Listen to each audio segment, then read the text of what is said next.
Good morning students, welcome in our classes. Let's start chapter unit 11 alcohols, phenols and ethers.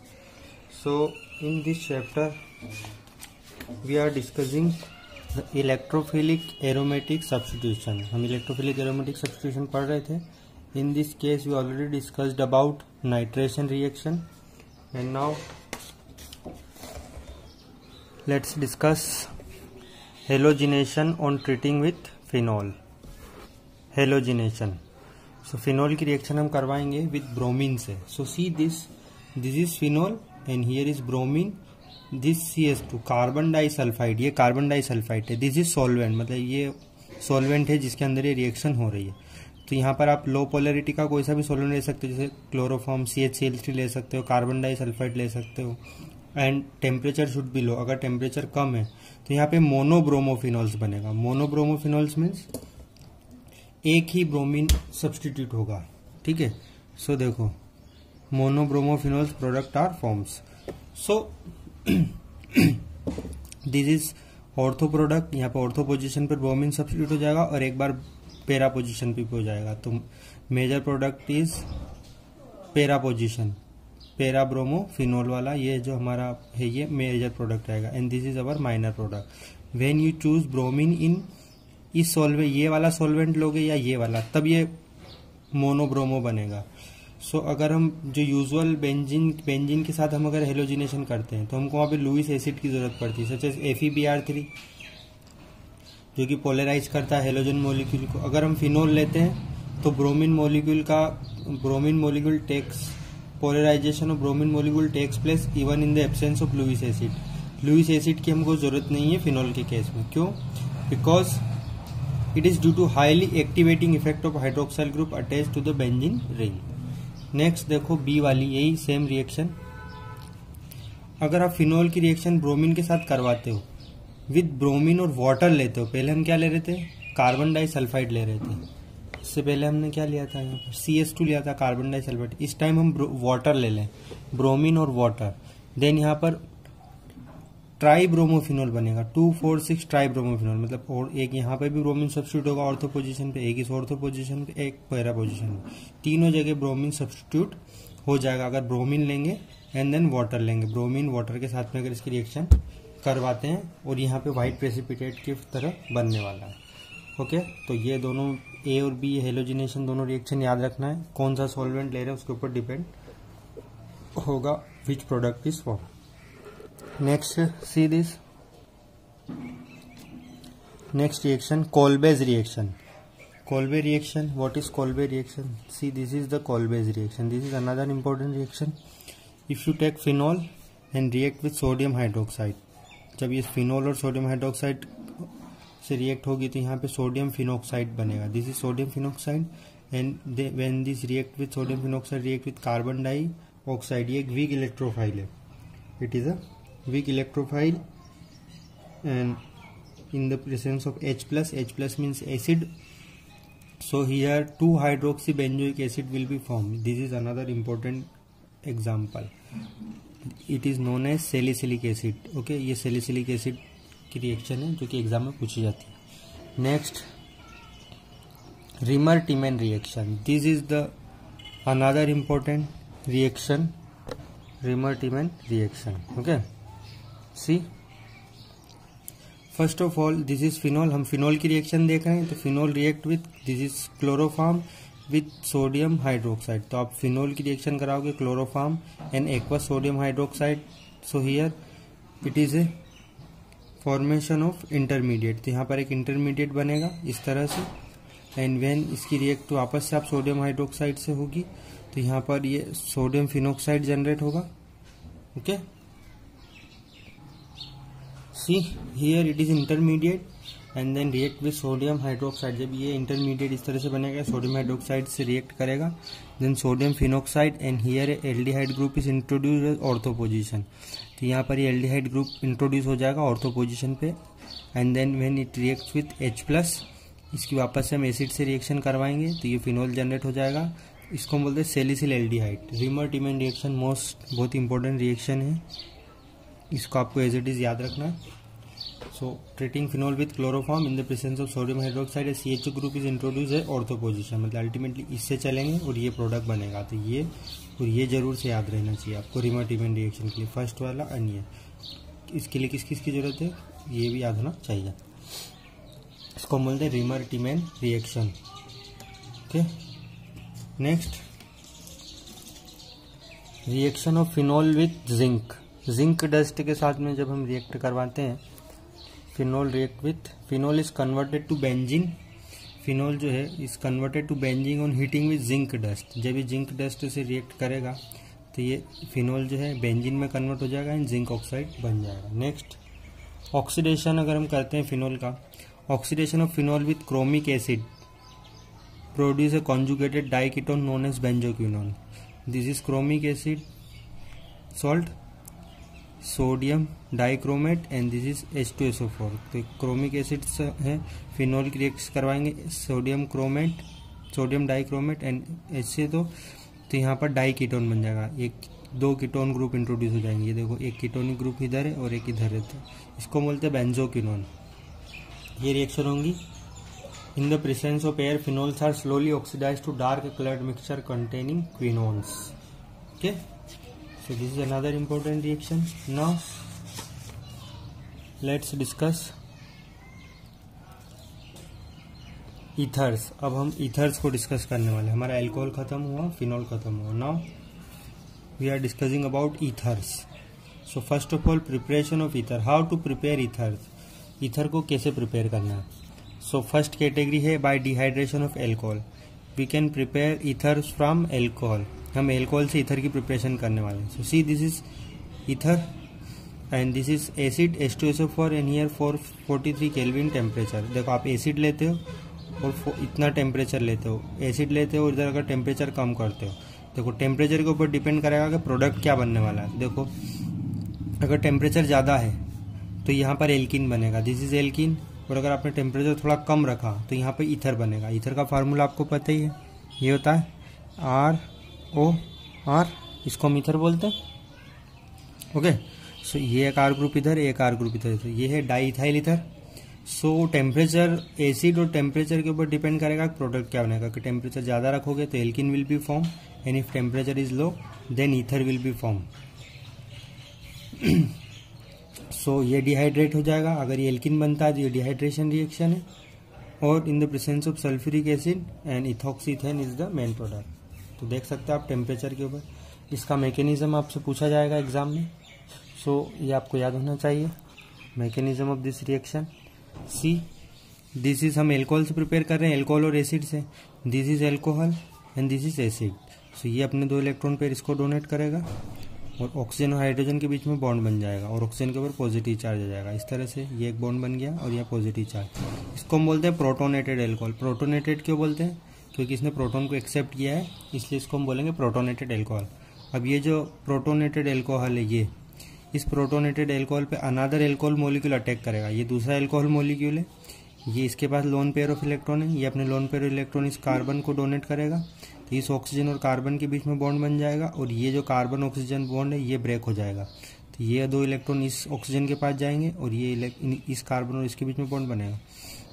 तो देखो ये bond बनने के बाद कुछ ऐसी कंडीशन रहेगी, ये यहाँ से ये H2O रिमूव हो जाएगा, ये H2O और ये वाला कार्बन और इस ऑक्सीजन के बीच में बॉन्ड बन जाएगा और कुछ इस तरह से प्रोडक्ट बनेगा। एंड थर्ड स्टेप में क्या होगा, ये ऑक्सीजन और हाइड्रोजन के बीच में जो बॉन्ड है, ये दोनों इलेक्ट्रॉन इस ऑक्सीजन के पास शिफ्ट हो जाएंगे और यहाँ से H+ रिमूव हो जाएगा और ये ईथर हमारा जनरेट हो जाएगा। ठीक है, ये H+ बन गया यहाँ से।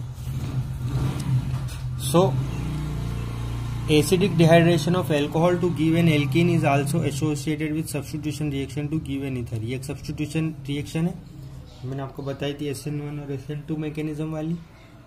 So this method is suitable for the preparation of ether having primary alkyl groups only। This is important point। ये जो मेथड ऑफ प्रिपरेशन ये उन्हीं के लिए जब हमारा ग्रुप जो है, ये जो एल्काइल ग्रुप है एल्कोहल का, ये प्राइमरी होना चाहिए। अगर ये 2 डिग्री है तो फिर ये रिएक्शन नहीं होने वाली। द एल्काइल ग्रुप क्या होता है, अनहिंडर्ड होता है, मतलब छुपा हुआ नहीं रहता है। एंड टेम्परेचर हमको कम रखना है, बता चुका हूँ मैं, नहीं तो एल्किन बन जाएगा। और otherwise the reaction favour the formation of alkene. The reaction follow SN1 pathway. ये रिएक्शन कौन सा पाथवे फॉलो करती है, SN1, जिसके बारे में मैं बता चुका हूँ। When the alcohol is secondary और टर्शरी, अगर आपने सेकेंडरी और टर्शरी लिया तो यहाँ पर SN1 मैकेनिज्म फॉलो होगा। However the dehydration of secondary and tertiary alcohol toward corresponding ether is unsuccessful as elimination competes over substitution. अगर आपने ये जो एल्कोहलिक ग्रुप है, ये जो आपने एल्कोहलिक ग्रुप है, ये अगर ये एल्कोहलिक ग्रुप आपने if you take it is secondary and tertiary, अगर आपने इसको सेकेंडरी और टर्शरी लिया तो ये जो मेजर प्रोडक्ट है आपका एल्कीन नहीं बनेगा, ईथर कभी भी नहीं बनेगा। ये याद रखना इंपॉर्टेंट पॉइंट। अगर आपने ये जो एल्कोहलिक ग्रुप है सेकेंडरी और टर्शरी लिया, then formation of alkene takes place via elimination reaction. Okay, दोनों में कंपटीशन होगा एलिमिनेशन और सब्स्टिट्यूशन में। तो यहाँ पर 2 डिग्री और 3 डिग्री के केस में एलिमिनेशन फेवर करेगा। ओके, नेक्स्ट है, इसका आंसर ढूंढने की कोशिश करें। Can you explain why is bimolecular dehydration not appropriate for the preparation of ethyl methyl ether. Bimolecular dehydration जो है वो सही नहीं है इथाइल मिथाइल ईथर के लिए। Next, another important reaction, Williamson's synthesis. So it is a laboratory method for the preparation of symmetrical and unsymmetrical. हम symmetrical और अनसिमेट्रिकल दोनों बना सकते हैं। देखो ये वाला जो एल्किन था ये कौन सा था, सिमेट्रिकल था। इधर भी ये इथाइल ग्रुप है, इधर भी इथाइल ग्रुप है, इसलिए सिमेट्रिकल है। अगर इधर इथाइल होता और इधर मिथाइल होता तो अनसिमेट्रिकल होता। तो Williamson synthesis you can prepare both type of ethers, symmetrical भी प्रिपेयर कर सकते हैं एंड अनसिमेट्रिकल भी। In this method an alkyl halide is allowed. ये देखो this is alkyl halide RX, R यहाँ पे कुछ भी ग्रुप हो सकता है। यहाँ पे एल्काइल हेलाइड की रिएक्शन हम कराते हैं। This is sodium alkoxide, this is sodium and RO। ये जो RO ग्रुप होता है हम इसको एल्कोक्साइड बोलते हैं। दिस R की जगह कुछ भी प्लेस हो सकता है। तो यहाँ पे Na और X के NaX बन जाएगा और R ये R और R इसलिए ताकि डिफरेंस पता चले कि ये वाला R ग्रुप और ये R ग्रुप अलग अलग भी हो सकते हैं। ओके, सो ये याद रखें विलियमसन सिंथेसिस में क्या होता है, एल्काइल हेलाइड की रिएक्शन करवाएंगे विद सोडियम एल्कोक्साइड से, then ether will be generated. So ether containing substituted alkyl group may also be prepared by this method. हम सेकेंडरी और टर्शरी एल्काइल ग्रुप भी ले सकते हैं। यहाँ पर ये जो R ग्रुप है ये सेकेंडरी भी हो सकता है और 3 डिग्री भी हो सकता है। ये रिएक्शन इन्वॉल्व SN2 अटैक। यहाँ पर SN2 मैकेनिज्म फॉलो होगा of an alkoxide ion on primary alkyl halide. Primary alkyl halide पर SN2 अटैक होगा। Okay, so here it is an specific example of this reaction. ये एक specific example है। देखो ये देखो ये एल्काइल हेलाइड है, ये alkyl halide 1 degree alkyl halide है और ये है देखो सोडियम एल्कोक्साइड आयन, ये 3 डिग्री वाला है, ये टर्ड ब्यूटॉक्साइड है। तो in of second and tertiary alkyl halide, अगर यहाँ पे आपने ये एल्काइल हेलाइड ये याद रखना सारे point, this alkyl halide if this alkyl halide should be 3 degree और 2 डिग्री। अगर आपने ये एल्काइल हेलाइड को 2 डिग्री और 3 डिग्री लिया तो ये ईथर नहीं बनेगा। यहाँ पर क्या होगा, एलिमिनेशन हो जाएगा, सॉरी हाँ एलिमिनेशन होगा और एल्कीन बन जाएगा, एलिमिनेशन हो जाएगा नॉट सब्स्टिट्यूशन होगा। तो बेटर है कि ये जो ग्रुप है एल्काइल ग्रुप, ये वाला जो CH3 ये 1 डिग्री है, ये 1 डिग्री रखने की कोशिश करें और ये कुछ भी रखें उससे कुछ फर्क नहीं पड़ेगा।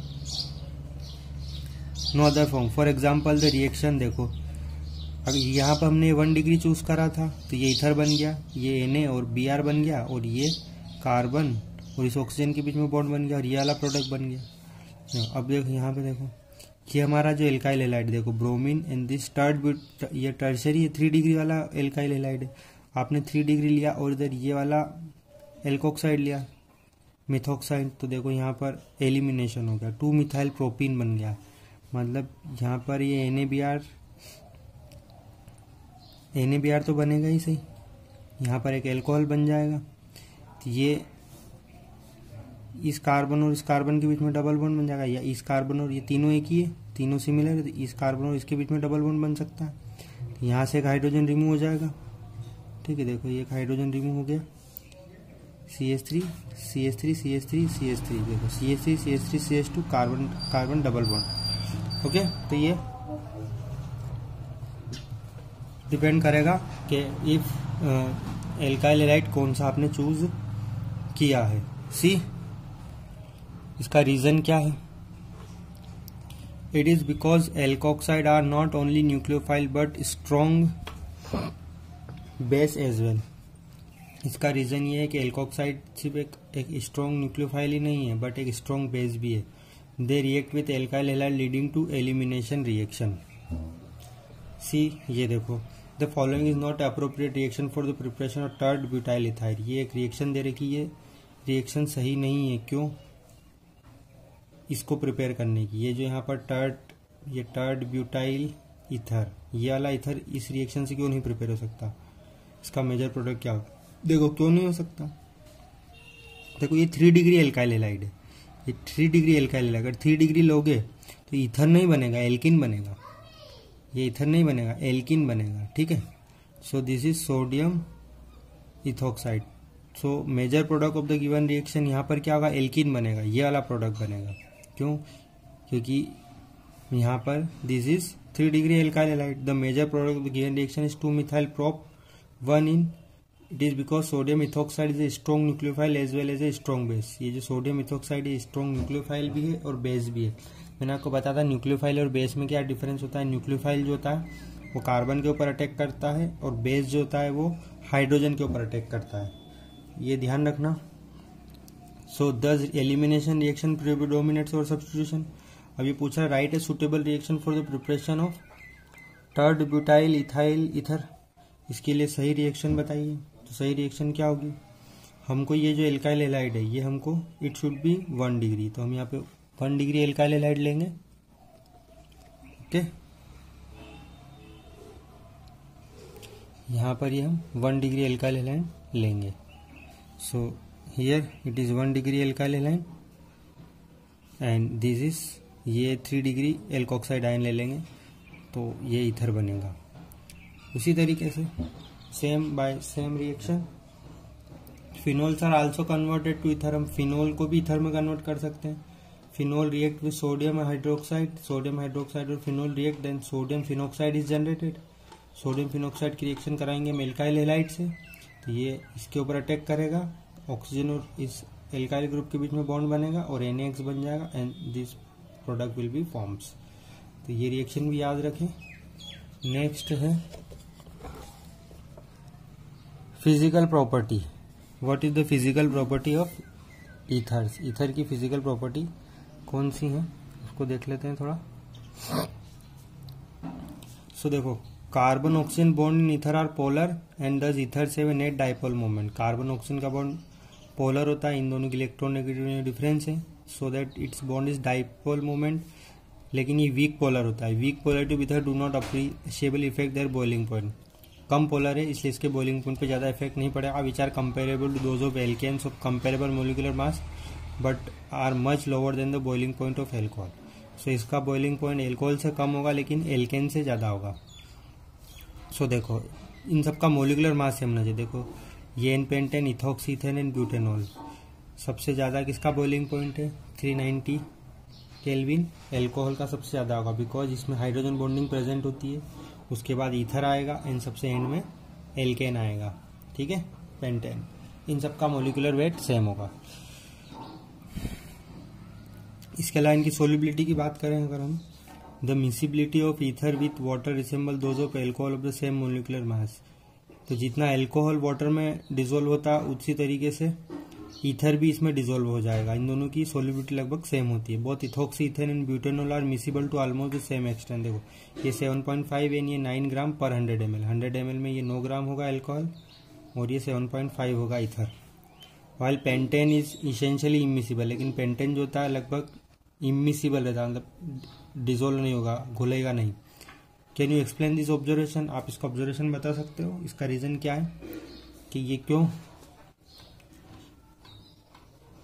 इसका रीजन ये है कि जैसे कि alcohol and oxygen of ether, alcohol भी हाइड्रोजन बॉन्ड बना सकता है वाटर के साथ में and ether also form hydrogen bond with water. तो alcohol makes hydrogen bond with water and ether also makes hydrogen bond with water, so it is miscible. वो chemical जो हाइड्रोजन बॉन्ड बना लेते हैं वाटर के साथ में, वो वाटर में अच्छे से डिसॉल्व हो जाते हैं। तो ईथर हाइड्रोजन बॉन्ड बना सकता है, एल्कोहल हाइड्रोजन बॉन्ड बना सकता है, but alkane can not form hydrogen bond with water. Okay, so this is enough for today and next session we will discuss about chemical reactions of ether. This is all about method of preparation and physical property, and next session we discuss chemical reaction of ether. chemical reaction कौन कौन सी हैं ether की वो हम पढ़ेंगे। Okay, so whatever we learn इसको read करें, NCERT book को वर्ड टू वर्ड रीड करें, इसको याद करें ये रिएक्शन, नहीं तो आप बाद में याद नहीं कर पाओगे, समझ भी नहीं पाओगे, फिर दिक्कत आएगी। ओके, हाथों हाथ इनको पढ़ते रहें। Okay, so bye bye, thank you very much.